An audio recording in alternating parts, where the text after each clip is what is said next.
Think if a footballer like Maradona says singing has no value, or if the singer Taylor Swift says playing football is useless, what would you say?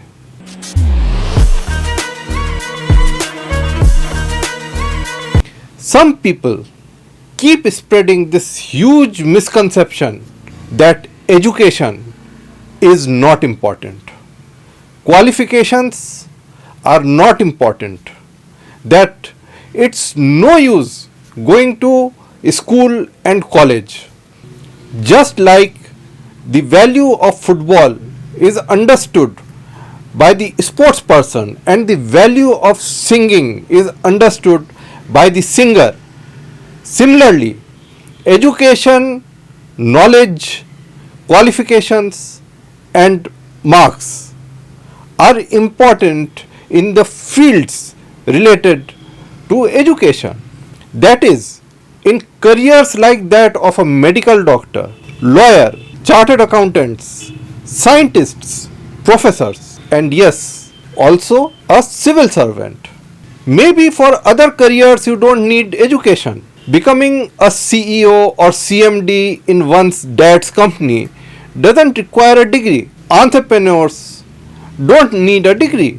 Though all these people need the certifications of lawyers and chartered accountants for their business.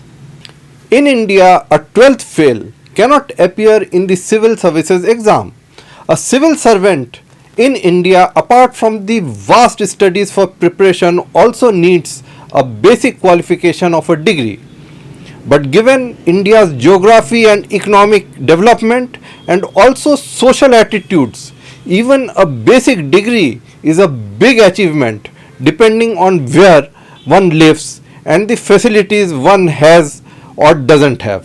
This book, written by Anurag Pathak, comes with the tagline Hara Vahi jo lada nahi. That is, the defeated is the one who never fought. It is the real life story of a person, Manoj Kumar Sharma, who lived in one of the most backward areas of central India, came from a financially weak background and failed in class 12th in school because he could not get the opportunity to cheat in the exams. Because cheating was tradition in that place. But that year, an honest civil servant took strict action to stop cheating. Here the incident needs to be recounted. For example, in the mathematics paper, when everyone else had quit and given up the paper, Manoj stayed firm and in his wisdom didn't leave any page blank. He kept copying the questions repeatedly and kept inserting hence proved in between, thinking the examiner might just look at hence proved and give marks. And this same boy gets fascinated by people who are honest and are also compassionate to the poor. By sheer dint of self-improvement, changes in outlook and hard work, he cracks the toughest exam of India, the civil services exam held by the Union Public Service Commission, the UPSC, and is selected for the Indian Police Service. It shows if the intelligence and staying power of a person is harnessed in the proper direction, what wonderful results and achievements can happen. Just imagine these struggles when he fails in the 12th exam. Following the similar advice that education was not worthwhile, he starts the business of transport by tempo. But then business in India is not just about following rules. He falls prey to the manipulations of the local bus operator, who connives with the local police and his tempo is confiscated. Add to this, there is also the loan of rupees 40,000 that the family had taken for buying the second-hand tempo. He somehow clears the 12th standard and works through various odd jobs during college, and that time his ambition to join the civil services gradually evolves. During this process, His experiences with friends and his outlook towards toxic friends is also very well portrayed. He also falls in love during his preparation, and the girl happens to be from a financially successful family. All the anxieties and tribulations of such relation during the most unstable time of one's life is well portrayed. This book, apart from hard work, is primarily about the triumph of character. It is the character of a person that really determines how the person responds to the different situations in life and also transforms themselves.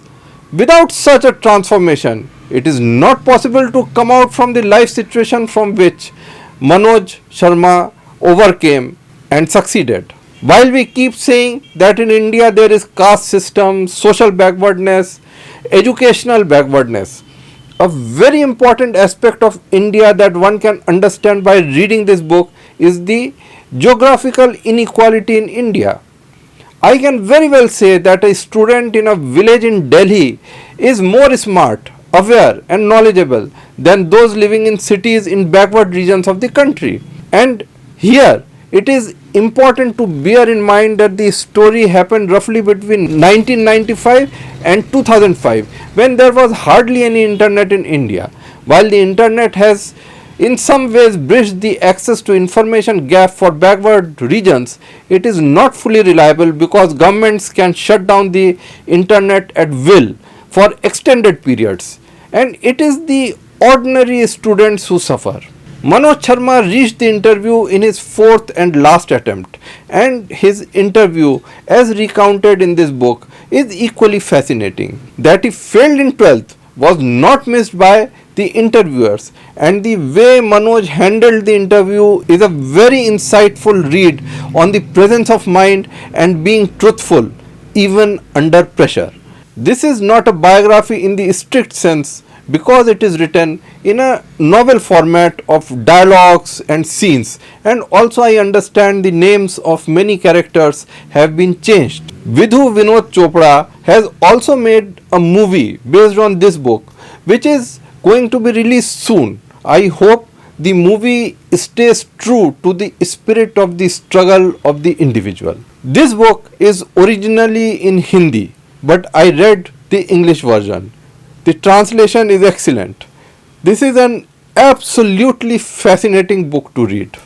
I highly recommend it, particularly to those who are students and preparing for competitive exams. Thank you for watching this presentation.